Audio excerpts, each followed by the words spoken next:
I hear the whole piece as a sort of love letter to New York, to Manhattan.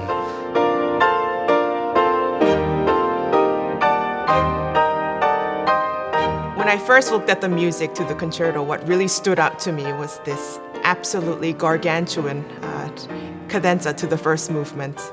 It's a great joy to play something that passionate in the midst of this very exciting concerto.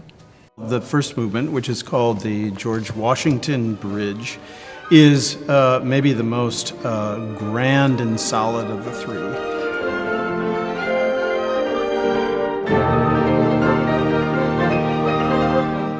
Whereas the second movement, which is called Queensboro Bridge, evokes more of a nighttime mood. And I was thinking about the lights that you see curving on the cables of the suspension bridge.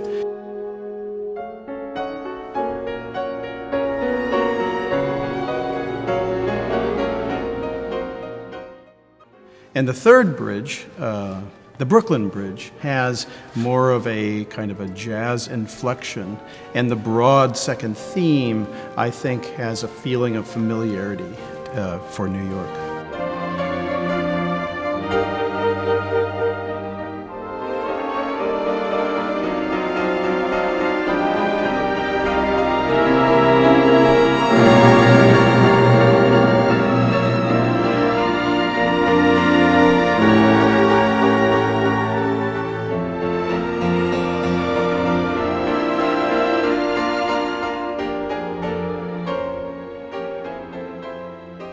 Before the first rehearsal with the orchestra, the three of us met in a small practice room and spent many hours discussing different parts of the concerto. And I think it was so crucial that we had this meeting and to come together before the first rehearsal and really share all the different ideas. When you have three like-minded musicians with a similar goal in mind, which is to bring this piece that no one has ever heard before and to realize it in the best way, it can be incredibly satisfying to have the conductor, the soloist, and the composer all working together.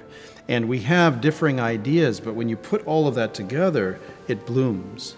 And that can be incredibly exhilarating. And this is what's so exciting about doing new music is that, with I don't know, Beethoven or Brahms or Shostakovich or Liszt, you can study the text and you can read about the composer, but what's so exciting about taking a new piece right out of the box is that the composer's right there, and the soloist and the conductor and the orchestra members can all really consult with the composer and can really get close.